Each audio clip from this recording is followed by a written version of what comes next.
لا إله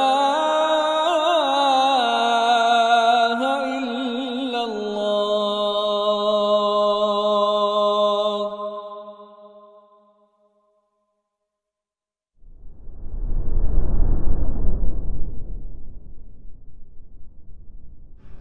Assalamualaikum warahmatullahi wabarakatuh.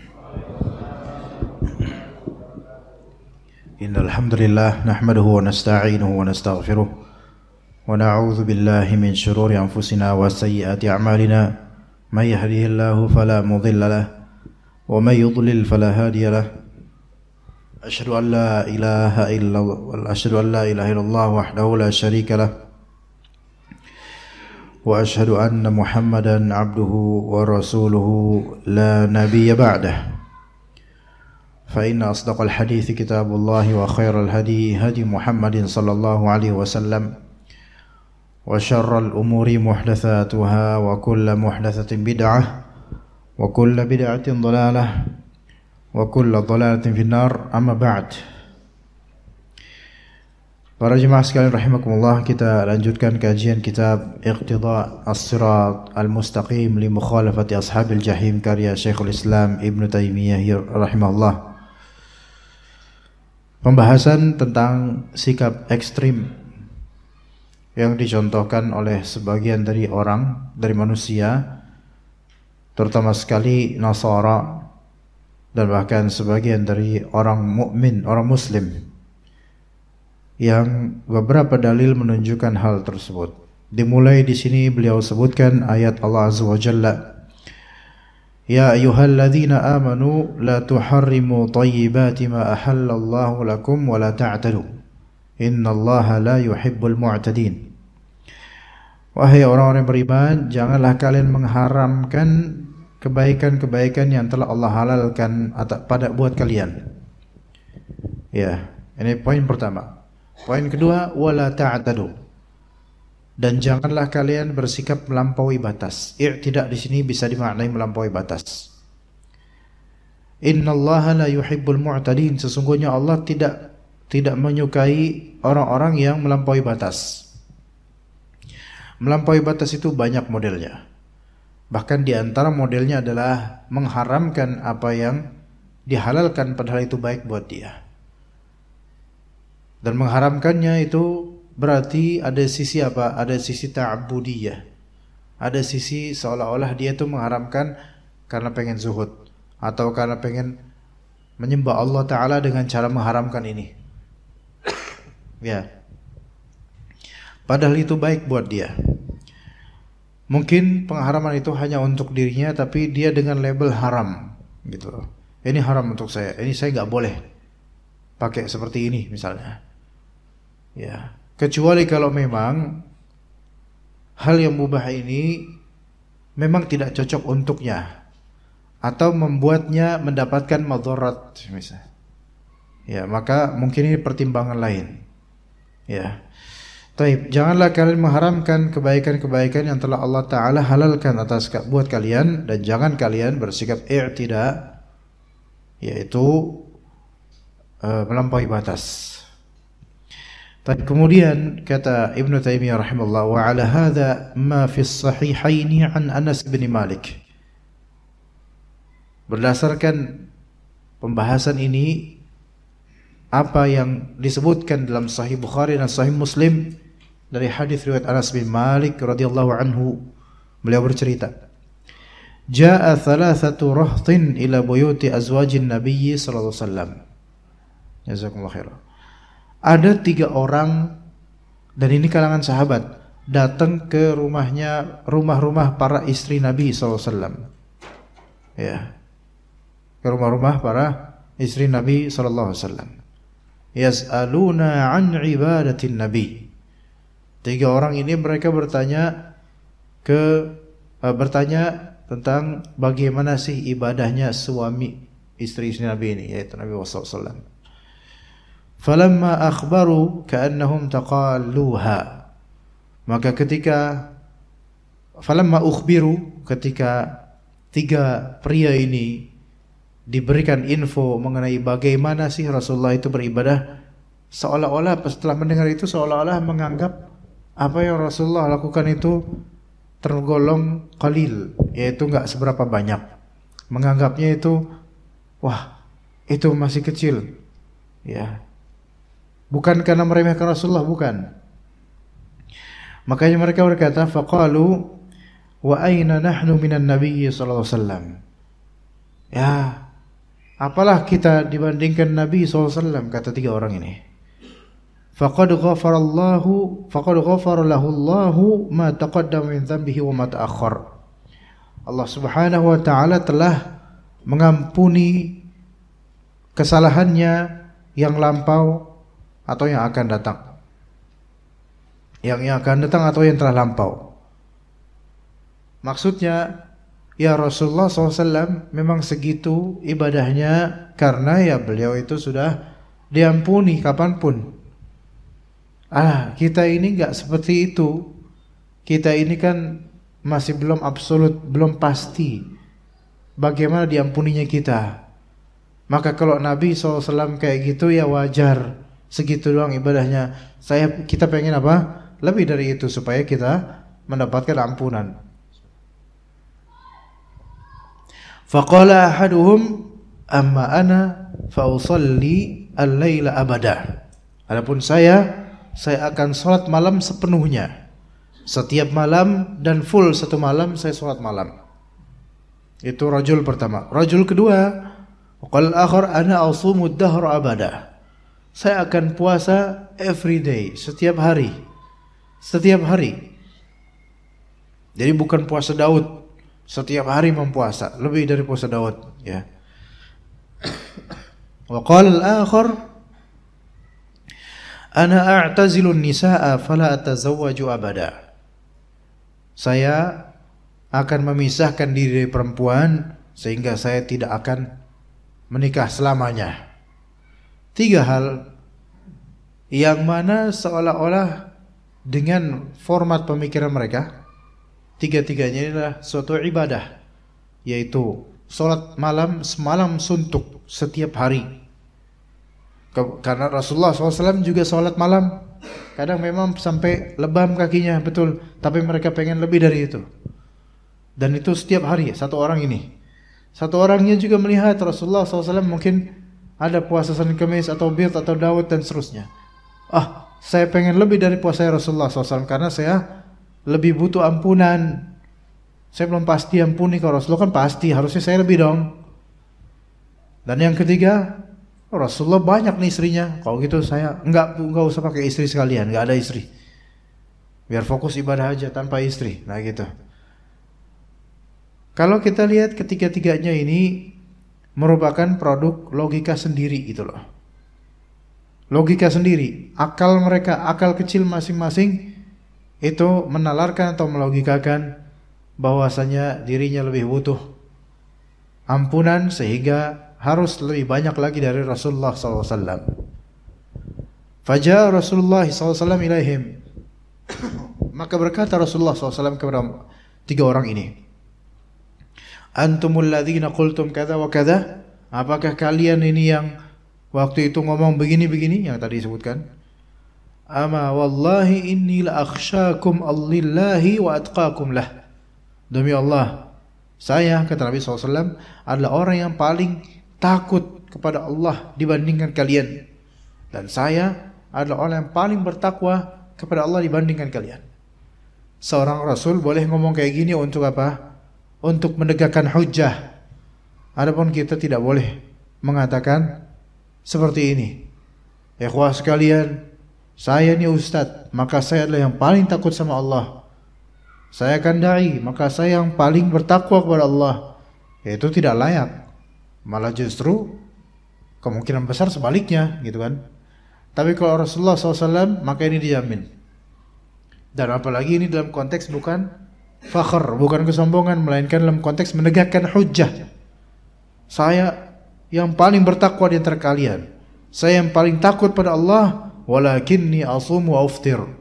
Tetapi saya ini puasa dan saya kadang iftar. Iftar di sini maksudnya adalah sehari puasa, tapi kadang-kadang berapa hari ya saya nggak puasa, iftar. Iftar di sini maksudnya bukan puasa kemudian buka puasa di maghrib, bukan itu maksudnya.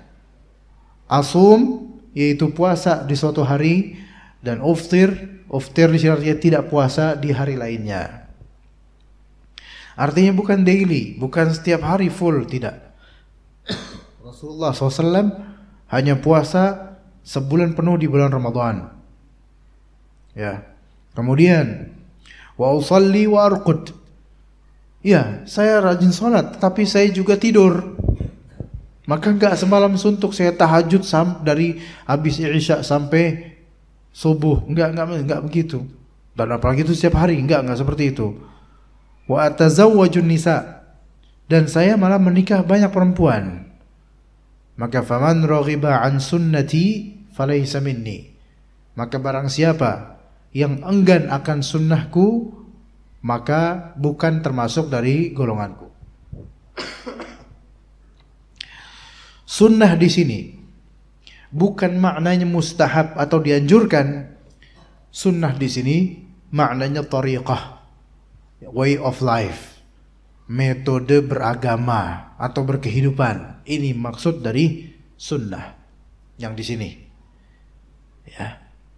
Kalau misalnya ada manhaj sunnah, kajian sunnah, masjid, kalau masjid sunnah lagi nanti itu. Kajian sunnah maksudnya kajian yang membahas sesuai dengan sunnah Nabi SAW, yaitu tentang bagaimana wahyu Al-Quran sunnah, yaitu bagaimana way of life-nya Nabi SAW sesuai dengan syariat Allah, itu sunnah. Ya. Beda dengan orang sunnah. Orang sunnah adalah orang yang, nah ini istilah baru sekarang, ikhwan sunnah, mungkin dai sunnah, ya, masjid sunnah, kampung sunnah, kampus sunnah, properti sunnah, majalah sunnah, apalagi travel sunnah. Itu semua sebutan sekarang yang masing-masing ya ada pengertian masing-masing, tergantung orang memahami gimana. Orang saya waktu di pesantren Al Irsyad dulu aja, ada kacang kecil harganya cuman gopean atau 2,5 itu dulu tahun 99 atau 2000-an awal. Namanya kacang, namanya apa coba? Kacang salafi. Masya Allah. Ya, ntar ada kacang haroki jangan-jangan. Nah ini ada kacang salafi, penamaan. Substansinya kembali ke hakikat bagaimana sebenarnya di itu. Masjid sunnah mungkin artinya adalah masjid yang di dalamnya ditegakkan prinsip sunnah Nabi, bisa mungkin. Atau bisa juga dipahami masjid yang sunnah yaitu masjid sunnah ini yaitu jemaahnya rata-rata orang sunnah atau banyak orang yang mengikuti sunnah ke situ gitu. Bisa begitu. Ya. Begitu, bisa begitu. Ya, tergantung gimana kita memahaminya. Nah, maka kata Nabi, faman raghiba an sunnati falaysa minni. Barang siapa yang enggan untuk mengikuti manhaj saya, yaitu manhajnya Nabi, manhaj sunnah, maka bukan termasuk golongan kami. Kalimat bukan termasuk golongan kami ini tidak serta-merta mengkafirkan. Inilah kesalahan dari pemahaman Khawarij dalam memahami hadis-hadis seperti ini. Ketika ada kalimat barang siapa yang begini maka bukan golongan kami, kata Nabi SAW, maka langsung ini langsung kafir nih. Ya enggak. Ada orang muslim, dia enggan mengikuti sunnah Nabi, mengikuti caranya sholat Nabi, mengikuti caranya itu banyak, tapi bukan berarti langsung kafir dengan kalimat falaysa minni, bukan golongan kami. Maksudnya di sini yaitu bukan golongan yang betul-betul mengikuti kami, bukan berarti mengeluarkan dari Islam, tidak. Ada sebuah hadis dhaif yang dipakai oleh mazhab Hanafi, ya, yang dalam mazhab Hanafi salat fardu itu ada 6. Ya, salat wajib itu ada 6. Subuh, zuhur, asar, maghrib, isya, witir. Witir itu termasuk fardu dalam mazhab Hanafi. Di antara dalil mereka, man lam yutir falaysa minna. Siapa yang enggak witir maka bukan termasuk bagian dari kami. Loh, berarti kalau gitu, kalau nggak witir nanti malam, keluar dong dari Islam. Ya bukan begitu cara memahaminya. Tapi hadis ini dhaif ya. Seandainya hadis ini sahih pun, memahaminya adalah orang yang memang enggan witir, maka memang dia tidak mengikuti bagaimana tata cara ibadah Rasulullah SAW atau manhaj Rasulullah SAW. Bukan berarti keluar dari Islam. Nah di sini siapa yang enggan akan manhaj saya, yaitu puasa enggak terus menerus, kemudian sholat tetap menjaga hak tubuh, kemudian menikah, ya, kemudian menikah, maka semua ini adalah way of life-nya Nabi SAW. Siapa yang roghiba'an itu artinya memang enggan, antipati, enggak mau kayak gitu, enggak mau kayak Rasulullah, enggak mau mengikuti Rasulullah SAW. Maka ini bukan bagian dari kami. Tapi bagaimana kalau misalnya enggan menikah karena sibuk dengan ilmu dan jihad seperti Syekhul Islam Ibnu Taimiyah? Beliau wafat dalam keadaan bujang. Ya, para beliau jelas-jelas paham banget dalil ini. Alasan zahirnya adalah beliau sibuk dengan ilmu, diskusi dengan ulama-ulama, dan juga sibuk dengan jihad di lapangan. Nggak sempat, itu zahirnya. Mungkin secara batin kita nggak tahu ada apa. Apakah mungkin kemaluan yang mungkin tidak senormal orang lain atau bagaimana, kita nggak tahu. Itu nggak bisa spekulasi, itu nggak boleh. Kita harus nonton aja. Imam Nawawi wafat 45 tahun dalam keadaan bujang, mustaghil bil ilm. Dalam satu hari ketika masa mudanya Imam Nawawi itu menghadiri 7 sampai 10 pelajaran ilmu syar'i yang berbeda, beda bidang. Sibuk dengan ilmu. Ini mungkin masih diberi uzur. Apalagi di zaman itu sekitar 780-an tahun lalu dari segi Masehi, dari segi Hijriah, itu mungkin fitnah perempuan tidak seperti sekarang. Tidak seperti sekarang. Baik, bagaimana kalau misalnya yang terjadi sekarang, yaitu dikatakan oleh sebagian pakar bahwasanya pemuda Indonesia itu sekarang mulai pada takut nikah. Itu disebutkan di pemberitaan oleh CNBC ya, Indonesia. Ya, dan itu diliput beberapa kali, itu bisa dicari itu. Sekarang malah ada yang malas nikah, bukan malas, takut nikah. Ya. Belum lagi kemudian ada peraturan baru belakangan ini, yaitu nikah itu harus ada sertifikasi layak nikah, surat layak nikah dan semisal itu. Ya, yang mungkin sebagian masyarakat mengkomplain hal itu walaupun mungkin bermaslahat bagi sebagian orang. Dikhawatirkan ada orang yang tidak layak nikah secara kesehatan, nikah akhirnya memiliki kecacatan misalnya. Penyakit dalam atau penyakit yang membuat rumah tangga tidak harmonis. Nah itu mungkin ada maslahatnya. Ya, tapi sekarang ini memang kalau kita lihat dari pemuda-pemuda itu banyak yang takut nikah. Saya pernah dengar maskulinitas pria-pria makin kemari makin menurun ke maskulinitasnya. Penakut, mengecut, rezeki khawatir, berjuang sih berjuang, tapi lebih memilih untuk beli voucher game dibandingkan menabung untuk menikah. La haula wa quwwata illa billah. Padahal game dalam menikah itu lebih asik, tapi dia lebih milih beli voucher di Indomaret misalnya. Takut nikah, sebagian takut nikah, sebagian takut punya anak, sebagian takut rezeki, dan seterusnya dan seterusnya.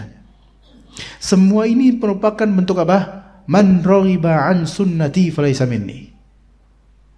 Siapa yang enggan, emoh untuk sunnahnya Nabi dan para Nabi, yaitu menikah, umumnya para Nabi menikah, enggak emoh dengan itu, maka bukan termasuk golongan kami. Maka berarti orang-orang seperti ini ya amat disayangkan.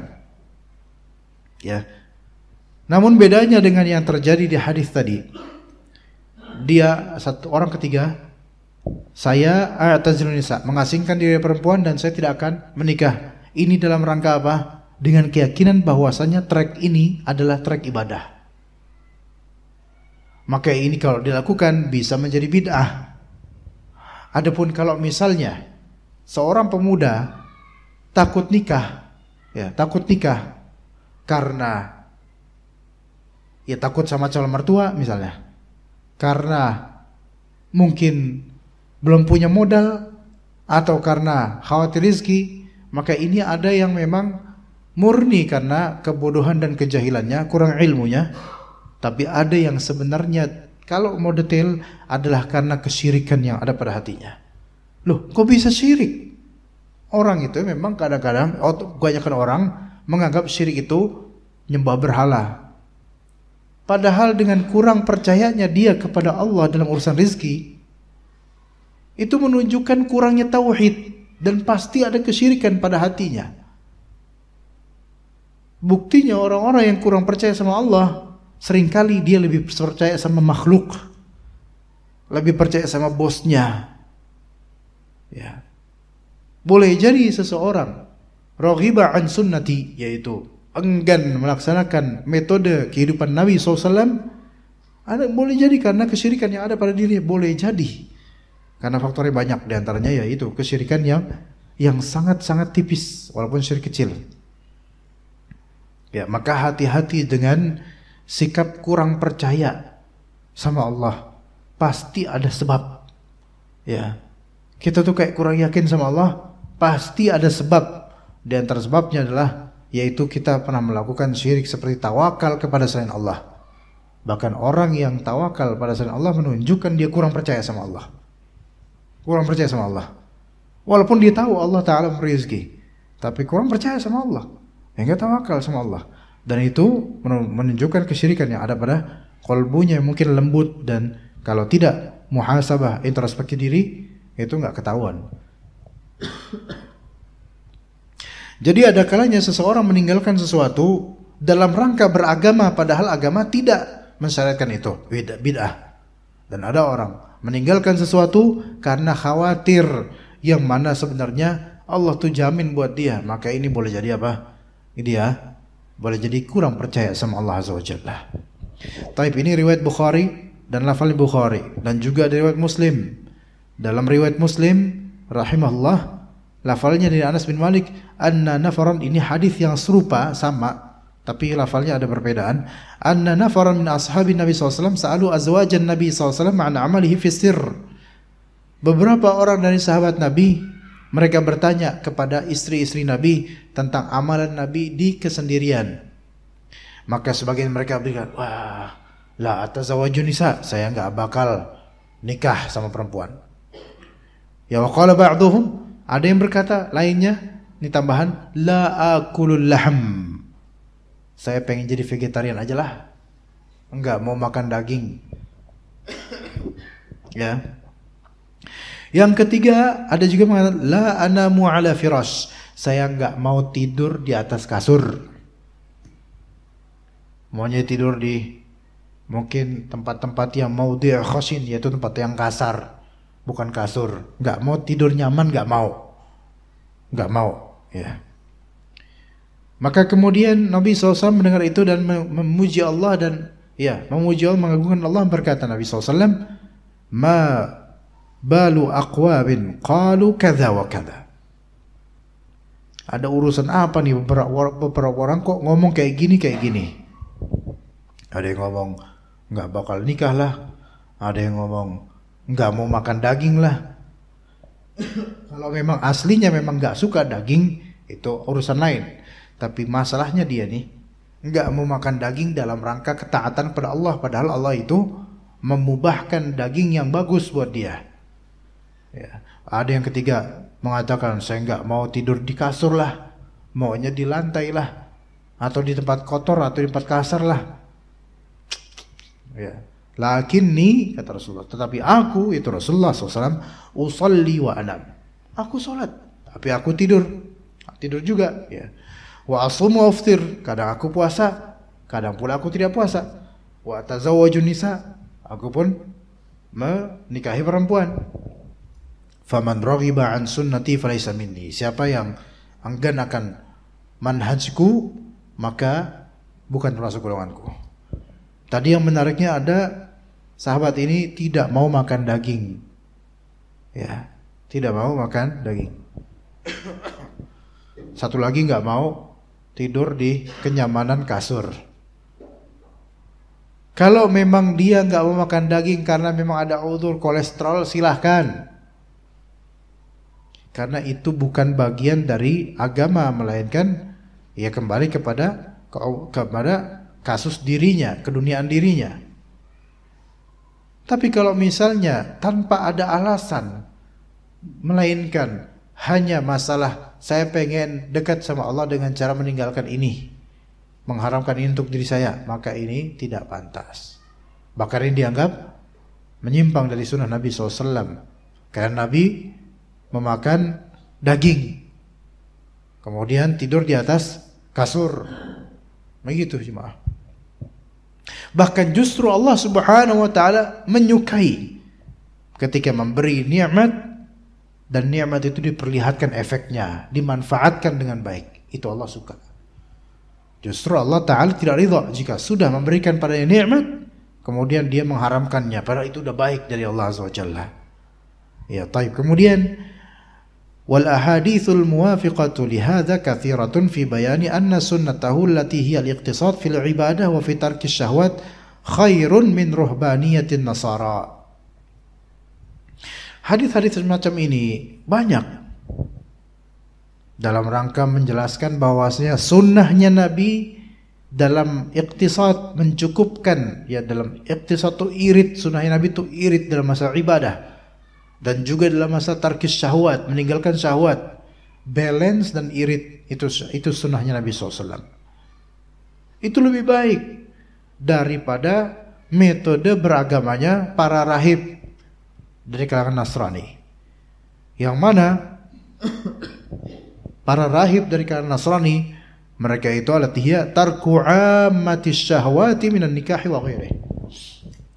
Mereka itu meninggalkan keumuman syahwat dalam pernikahan, enggak mau nikah sama sekali. Dan itu dianggap dedikasi ke agama dengan tidak menikah.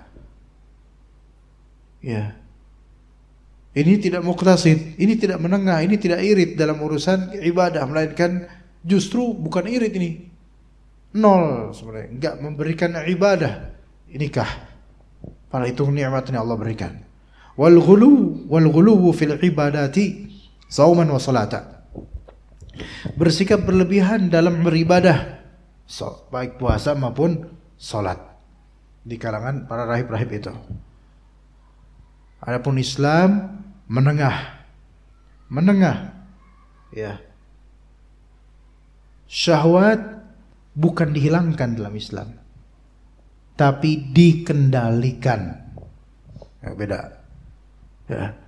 Syahwat kalau dihilangkan pasti bermotorat, dan pada waktunya boleh jadi akan menjadi bom waktu. Iya. Bagaimana dia melampiaskannya? Atau manusia dikebiri misalnya supaya nggak bersyahwat, nah, ya haram. Karena itu pemberian dari Allah, nikmat dari Allah. Ya, jadi syahwat di Islam itu bukan dihapus, tapi dikendalikan supaya tidak menjadi tuan bagi jiwa pemiliknya.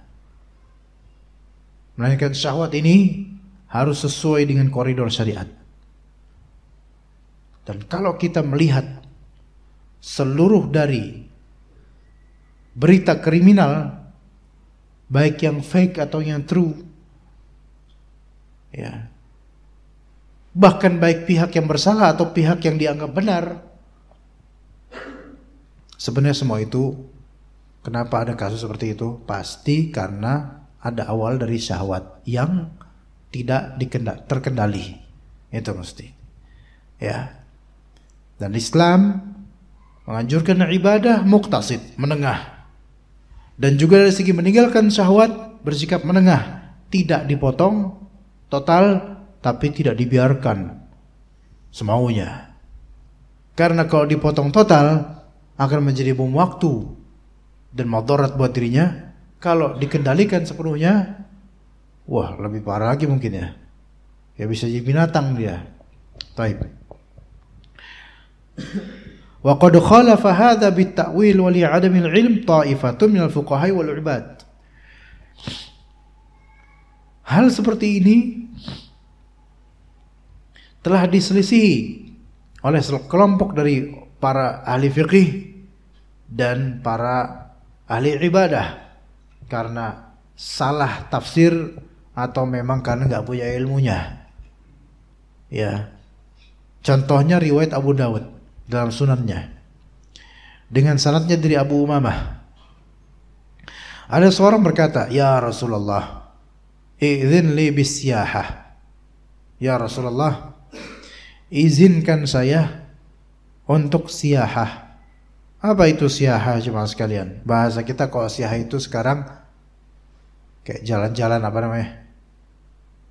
Kalau hari Ahad, hari Sabtu gitu, hari libur, tamasya. Ya Rasulullah, izinkan saya untuk bertamasya. Maka kata Rasulullah SAW, inna siyahata ummati al-jihadu fi sabilillah. Sesungguhnya jalan-jalan atau tamasyanya umatku adalah jihad fi sabilillah. Masya Allah. Hadis riwayat Abu Dawud. Jihad fi sabilillah itu liburannya orang beriman. Masya Allah. Wa fi haditsin akhar, di hadis lainnya, anna siyahata hiya as-siyam. Ini hadis diriwayatkan oleh Ibnu Jarir At-Tabari rahimahullah, bahwasanya siyahah berselancar atau tamasyanya yang benar untuk beriman adalah puasa. Ternyata puasa itu tamasyah. Ya, atau kalimat awis sa'ihuna hum as-saimun. Ya. Taib. Ya, puasa. Ya. Nah, sekarang di sini Ibnu Taimiyah rahimahullah mengkritik kelakuan yang dilakukan oleh banyak orang di umat Islam. Amma siyahah allati hiya al-khuruju fil bariyah li ghairi maqsadin muayyanin. Perhatikan baik-baik ya. Falaysa min amali hadhihi al-ummah. Adapun berselancar, tamasya yang berupa keluar ke muka bumi, maksudnya jalan-jalan apa ya? Keluar ke muka bumi apa? Bahasa kita ya, kalau hari Ahad kita ke mana gitu kan sama keluarga ya. Bi ghairi maqsadin muayyan. Perhatikan ininya. Tanpa ada maksud tertentu, maslahat tertentu. Falaisa min amali hadhil ummah. Ini bukan amalan umat Islam sebenarnya. Ya. Ini maksudnya siyahah yang tidak ada maksud tertentu gitu loh. Ya, mau kemana bro? Nih, jalan yuk. Kemana? Kemana aja yuk. Ini kayak gini nih, nggak jelas. Biasanya anak-anak muda tuh, hang out yuk gitu, ngumpul yuk ngumpul. Mana? Warkop ini, ngapain? Wallahu a'lam, nanti sana aja.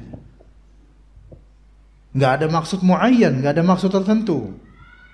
Ini memang termasuk siyahah, get out of house gitu, keluar dari rumah, ya, jalan-jalan kemana gitu, nggak ada tujuan.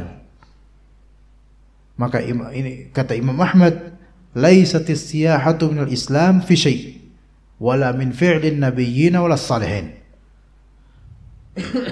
Berselancar, hang out atau apa namanya tadi, tamasya. Tamasya itu berasal di bahasa Arab, Pak. Dari kata tamasya, artinya melaku. Masya yamsi itu melaku, jalan kaki, Pak. Itu masya yamsi. Iya, masya yamsi. jalan kaki. Maka tamasya dari kata bahasa Arab, tamasya ya tamasya. Tamasya di Indonesia kan jadi tamasya. Yuk kita tamasya yuk. Artinya apa di Indonesia? Jalan-jalan, sama persis dengan bahasa Arab. Tamasya.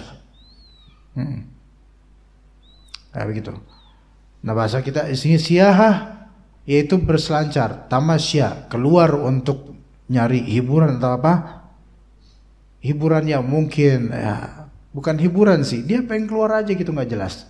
Ini bukan termasuk dari bagian dari Islam sama sekali, bukan perbuatan para nabi, bukan juga perbuatan orang-orang soleh. Keluar nggak jelas, tanpa tujuan, ya nggak tahu pengen keluar aja. Maka yang seperti ini nggak jelas juga orangnya gitu. Nah, anak-anak muda banyak yang seperti ini. Maksudnya tujuan tidak jelas ini adalah tujuan yang tidak ada maslahat buat dia. Ngapain bro keluar? Pengen ngelihat apa misalnya pepohonan. Nah, terus kenapa pepohonan? Supaya bisa tadabbur alam dan mengingat bahwasanya di akhirat sana ada surga yang mana itu banyak pepohonannya.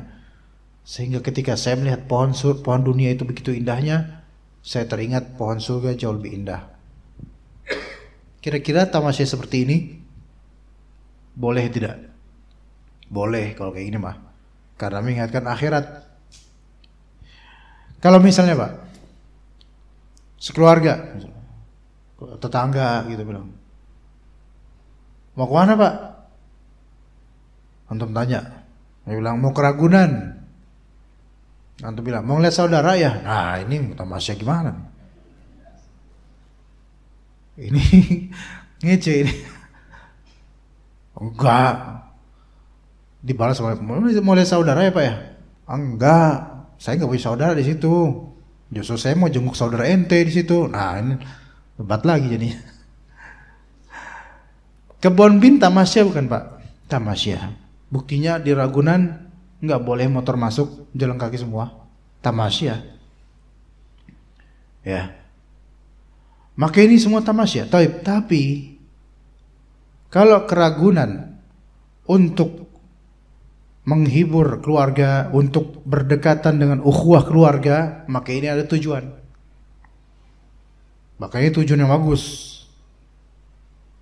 Tapi kalau di situ nggak ada tujuan yang jelas, ngapain ke Bonbin? Nggak tahu, aneh pengen aja ke sana gitu. Nah ini nggak bisa. Dalam Islam sesuatu yang tidak layak. Saya nggak mengatakan haram ya, tapi tidak layak. Gitu. Di bulan puasa orang-orang Sunda ngabuburit. Ya. Bada asar keluar rumah sama aweweknya boncengan. Coba ngapain? Ke majelis zikir gitu? Enggak jelas. Kadang di pinggir jalan diem. Saya pernah ke daerah Rancah, bukan Rancahnya, di Harja Desa tuh. Di daerah dekat balai desanya, saya lagi ngobrol sama sepuh situ gitu kan. Tiba-tiba ada motor banyak. Rata-rata motor bodong. Itu ya kayaknya bukan bulan puasa ketika itu. Orang bulan biasa, bukan puasa. Ya. Sore-sore. Diem itu. Motor banyak di depan balai desa, mereka terus di pinggir jalan mereka puluhan anak muda yang wajahnya wajah-wajah rata-rata wajah-wajah nggak kotak lah. Anak ngelihat gitu, ya Allah ngapain mereka di atas motornya gitu. Udah ngobrol pada enggak, diem semua di atas motornya diem.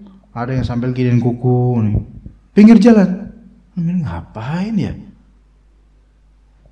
Pak itu ngapain sih Pak? Ya biasa anak muda lah gitu-gitu doang. Pengen supaya apa? Kalau ada mobil lewat tuh, mereka banyak gitu dilihat punya motor beda-beda gitu kan. Pengen gitu. Cuman gitu doang gitu loh. Kayak nggak ada kerjaan ya.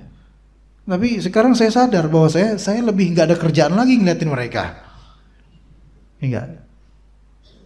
Yang seperti ini nih anak-anak muda nih. Tanazuh, tamasya, siyahah, tanpa ada juntrungan, nggak ada tujuannya, Itu kata Imam Ahmad, ini tidak ada dalam Islam yang seperti ini. Bukan perbuatan para nabi, bukan perbuatan orang-orang soleh. Antum gak bakal ada pernah riwayat Nabi SAW atau para nabi manapun jalan-jalan tanpa tujuan.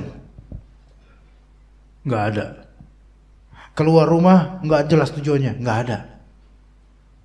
Yang ada kadang istri kita tuh kayak gitu, ngebujuk, ayolah sayang, ayo keluar, boncengin dong. Mau kemana? Kemana kek gak tahu. Nah ini yang gak jelas istrinya berarti. Tapi kemudian apakah bisa menjadi ibadah? Bisa. Karena menyenangkan hati istri. Sekarang suami, ketika istri nggak jelas, suami yang jelaskan bahwasanya, beb, kita ini kalau keluar nggak jelas, kata Imam Ahmad, ini nggak ada dalam Islam. Bukan trek para nabi, bukan trek orang soleh. Nih sekarang saya jelaskan aja yuk. Kita ke toko ini, kita ke Alfamidi, kita ke mall yuk. Tuh kan jelaskan. Nah gitu dong katanya. Baru tuh jelas. Senang. Nah, ya. Tapi kok keluar, yang penting keluar. Tujuannya apa? Ngirup udara. Emang di rumah gak ada angin apa? Jelaskan mau ngapain di luar. Itu yang lebih pantas. Orang-orang soleh rata-rata tuh gak kayak gitu. Gak mau keluar, gak jelas. Ditanya, Pak kamu mau kemana? Wallahu a'lam bishawab. Gak ada kayak gitu. Ya jelas keluarnya mau ziarah kubur misalnya. Ya atau mau beli ke warung ngapain gitu. Ya. Kemudian kata Ibnu Taimiyah rahimahullah, ma'a anna jama'atan min ikhwanina qad sahul siyahatal manhiyya anha muta'awwilina fi dhalika aw ghayra 'alimina bin nahyi anhu wa hiya min ar-rahbaniyatil mubtada'ah allati qila fiha la rahbaniyata fil Islam. Malah di sini jemaah dari saudara kami yaitu Islam Muslimun, kata Syekhul Islam, itu banyak dari mereka berselancar dengan bentuk perselancaran yang terlarang. Ya. Ya itu maksudnya apa? Ya dia ikhwan. Mungkin kenal juga sunnah di zaman itu, tapi keluar nggak jelas, bi ghairi maqsad, nggak ada tujuannya. Ini terlarang, nggak pantas lah minimal. Ya, entah apapun alasannya. Dan bahkan sampai Ibnu Taimiyah ini menyelaraskan dengan apa? Ini sama dengan rohbaniyah yang mubtada'ah, seperti perahiban yang bid'ah, semanzilah dengan itu bagi Ibnu Taimiyah. Ya, wallahu a'lam. Ya, kita lanjut ba'da adzan. Jika ada pertanyaan disimpan dulu, nanti ba'da adzan kita coba buka lagi insyaallah.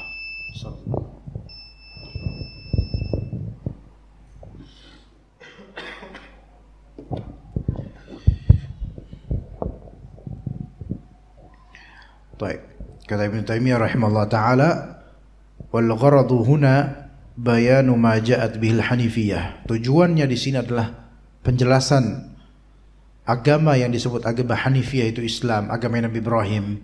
Hanifiyah yang condong kepada istiqamah, condong kepada kebenaran, dari mukhalafa al-yahud fi ma asabahum min al-qaswati an dzikrillah wa amma unzil.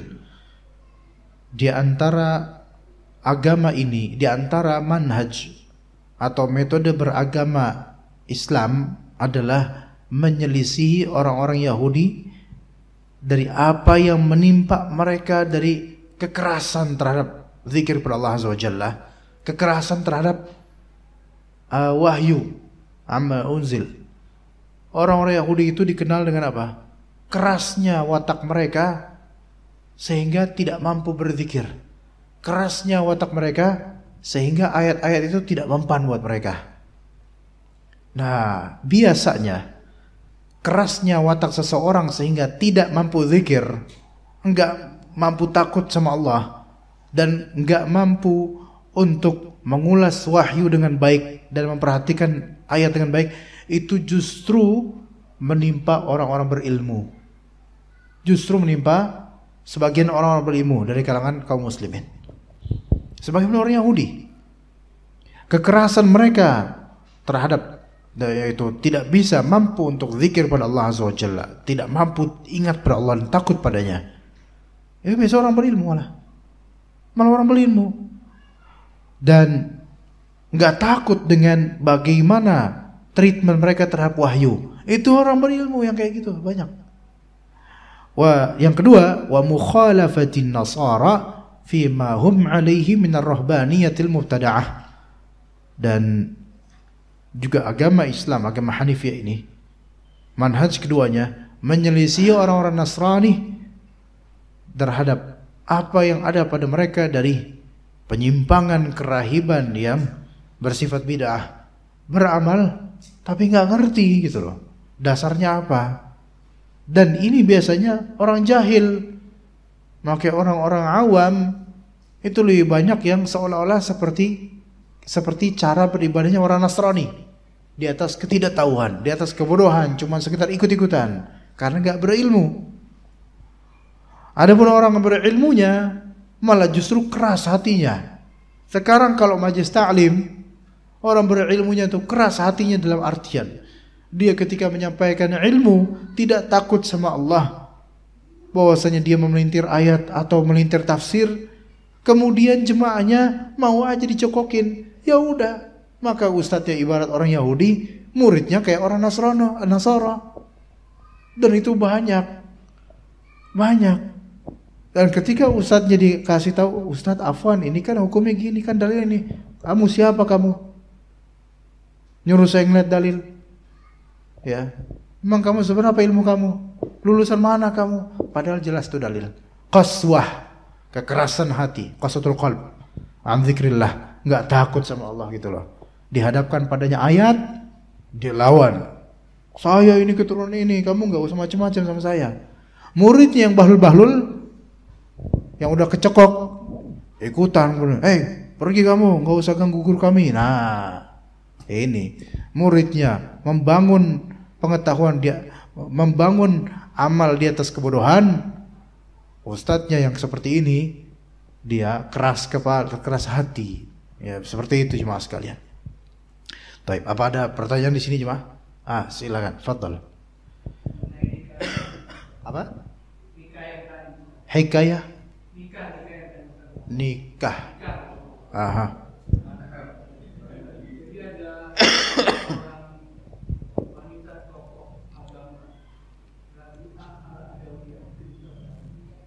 Rabi'ah al-Adawiyah. Madhab cinta. Oh, Masya Allah.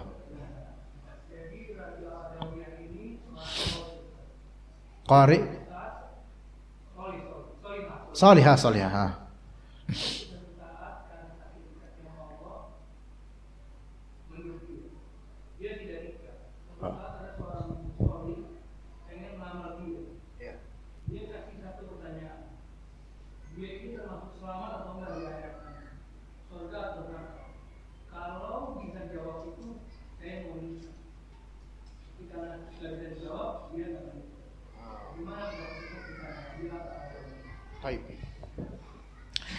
Terima kasih Pak. Tentang Rabi'ah al-Adawiyah, ini memang dikenal kesolehannya di zamannya. Dan ada sebagian dari hikayat-hikayat tentang kesufian Rabi'ah al-Adawiyah ini. Dan dikenal kesolehannya, dikenal zuhudnya, dikenal memiliki kalimat-kalimat atau sikap-sikap yang termaktub di kitab-kitab biografi dan sejarah. Namun kisah tersebut saya dengan keawaman saya belum dengar, jadi saya baru pertama kali dengar. Kalaupun memang itu seperti itu kisahnya, misalnya, maka itu hak beliau. Ya kita nggak tahu apa dibalik itu, wallahu alam. Kita nggak mengatakan bahwasanya Rabi'ah al-Adawiyah ini adalah mirip Nasrani. Ya mungkin ada alasan lain, kita nggak tahu Pak. Jadi saya tawakuf. Artinya tawakuf itu abstain. Saya nggak mau ngomong apa-apa untuk masalah ini, wallahu alam. Begitu Pak, wallahu alam. Ya, ada lagi jemaah mungkin mau bertanya? Ayo Bapak, silakan. Waalaikumsalam warahmatullahi wabarakatuh. Oke Pak.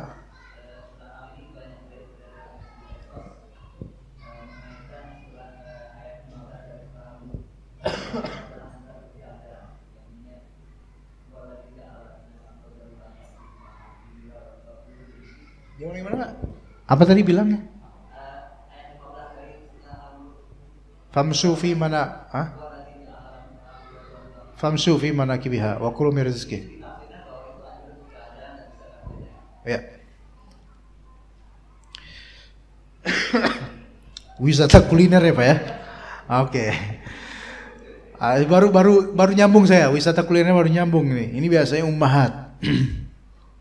Ummahat. Ya bapak-bapak juga kadang gitu. Apakah jalan-jalan itu dianjurkan? Hukum asal jalan-jalan jika ada tujuan itu kembali ke hukum tujuannya. Itu Pak.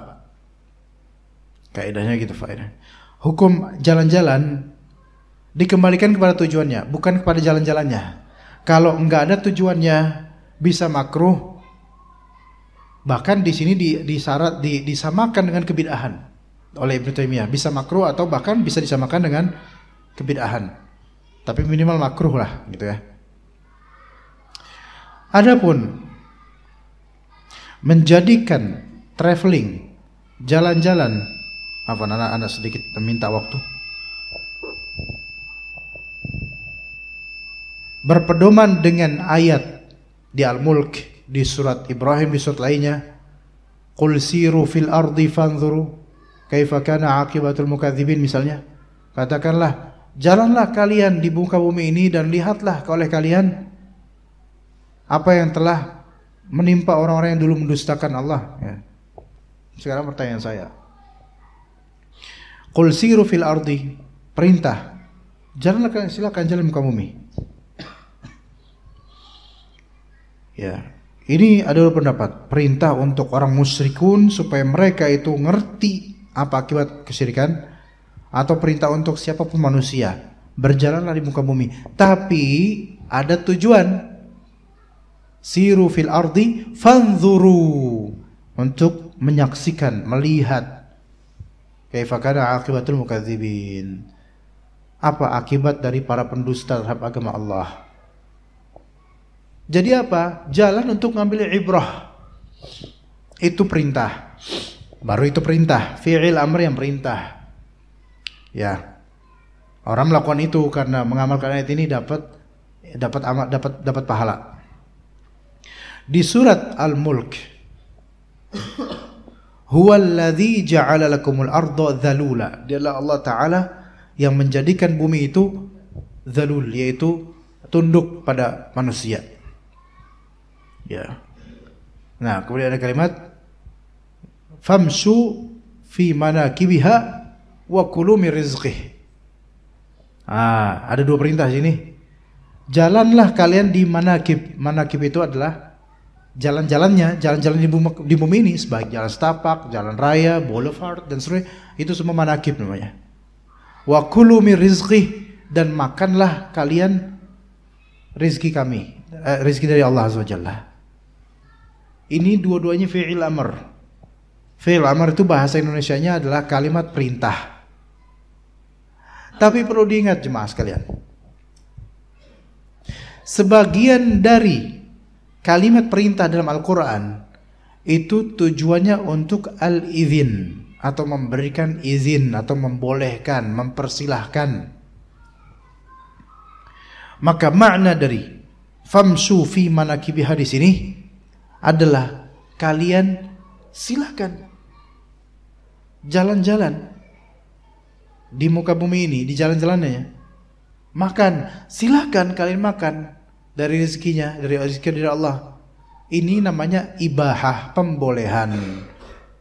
Maka di sini perintah di sini bukan perintah dalam artian menganjurkan apalagi mewajibkan, tapi membolehkan. Kadang-kadang kita itu memerintahkan seseorang tapi tujuannya mengizinkan. Misal ada orang masuk, perintah nggak tuh? Perintah artinya silahkan masuk, boleh. Bukan berarti antum nggak masuk ya syukur-syukur biar nggak ribet di sini. Ayo masuk, masuk ini perintah. Tapi maksudnya adalah yaitu silahkan, boleh masuk. Ya kalau nggak pun silahkan. Begitu. Itu maksudnya Pak. Adapun kalau itu dijadikan sebagai dalil wisata kuliner, ini mah dalilut ya. Yaitu ya inilah Cok kali cok, nggak bisa. Dan nggak ada ulama tafsir hadza yadullu ala anna wisata kuliner masyru'un fi syariah, nggak ada. Ini menunjukkan bahwasanya wisata kuliner disyariatkan dalam Islam. Ini mah emang situ aja yang pengen makan, ya nggak bisa. Ya, ada juga ayat kulu wa tamatta'u, ya, yaitu apa? Afwan, ana harus cek ayatnya, takut salah. Ini ayat Allah soalnya. Kulu wa tamatta'u qalila. Afwan. Ya, afwan, surat Al-Mursalat. Kulu wa tamatta'u qalila innakum mujrimun. Ini perintah, makanlah oleh kalian. Tamatta'u, silahkan kalian enak-enak walaupun sedikit. Ya, ini perintah untuk kita makan, jadi kita boleh makan kuliner. Pak, antum salah. Ini ayat Al-Mursalat 46. Tambahannya apa? Kulu wa tamatta'u. Ya, silakan makan. Tamatta'u, pena-penaan silakan. Qalilan, tapi sedikit aja. Innakum mujrimun, sesungguhnya kalian orang-orang jahat. Ini ayat untuk orang kafir. Itu sok biarin dah orang kafir, biarin orang-orang kufur pada Allah, biarin mereka makan. Zarhum ya'kulu wa yatamatta'u, diatain. Biarkan mereka itu makan, biarkan mereka enak-enakan di dunia. Itu pembolehan dari Allah, maksudnya pembiaran dari Allah Azza wa Jalla. Beda lagi dalilnya ini. Ya, ada juga perintah dari Allah. Fakulu washrabu, ada dalam hadis Nabi SAW. Dalam ayat kulu washrabu wala tusrifu. Makanlah oleh kalian, silakan. Minumlah oleh kalian, silakan. Tapi jangan tusrifu, jangan berlebihan. Ini juga termasuk apa? Termasuk izin, membolehkan, ibahah. Bukan artinya menganjurkan buat jalan-jalan, makan, menganjurkan minum, enggak. Tapi dipersilahkan minum, tapi harus sesuai aturan syariat. Adapun wisata kuliner sekarang jemaah sekalian tetap boleh. Ya, boleh. Wisata kuliner boleh. Cuman bukan sesuatu yang dianggap oh ini dianjurkan syariat. Enggak, jangan pakai dalil deh kalau sesuatu yang boleh itu. Khawatirnya ini melintir dalil. Kalau emang situ lapar, makan. Enggak usah saya tuh mau makan karena dianjurkan oleh Allah Ta'ala untuk makan di warteg ini. Enggak ada. Makan silahkan dimanapun selama itu halal. Iya, kulu min thayyibati ma razaqnakum. Makanlah oleh kalian apa-apa yang baik dari apa yang kami rezekikan pada kalian. Gitu kata Allah Azza wa Jalla. Boleh. Tetapi bukan akhlak seorang penuntut ilmu dia safar jauh untuk makan. Ya, bukan akhlak yang baik. Enggak pantas, ngapain kayak enggak ada makanan di rumah antum. Jauh dari Cikunir, mau kemana? Kemana Pak ya? Anda juga nggak tahu di mana itu. Cikunir, mau ke Aceh untuk makan mie Aceh. Ya salam, ada di depan. Insya Allah. Oh enggak, Anda maunya orisinal orang Aceh yang bikin. Emang yang di depan orang Botswana yang bikin? Orang Aceh juga insya Allah. Kan gitu ya. Ada orang-orang itu terlalu ekstrim. Dan kadang-kadang mohon maaf, acara-acara TV yang wisata kuliner itu juga sebaiknya jangan seperti itu. Kecuali memang tujuannya untuk mempromosikan toko masyarakat atau usaha orang, itu bagus. Tapi kadang itu malah mencontohkan supaya apa? Supaya kita tuh travel kemana untuk kuliner. Untuk kuliner, pengen coba somai Bandung tapi pengen nyoba aja dengan atmosfer Lembang gitu. Ya, iya itu nggak sampai haram mungkin, cuman bukan akhlak yang baik, kecuali mungkin dalam rangka apa? Wisata dan menghibur dan persatuan keluarga itu adalah bahwa itu. Tapi kayaknya nggak ada yang cuman seorang diri jauh ke Lembang, cuman buat makan rujak cingur, ya nggak ada saya pikir. Ya insya Allah itu yang seperti itu nggak ada lah ya. Keterlaluan kok ada. Jadi ya wallahu alam, kalau memang tujuan cuma makan doang, cari yang deket insyaallah. Depan banyak sate kikil kan, depan enak tuh.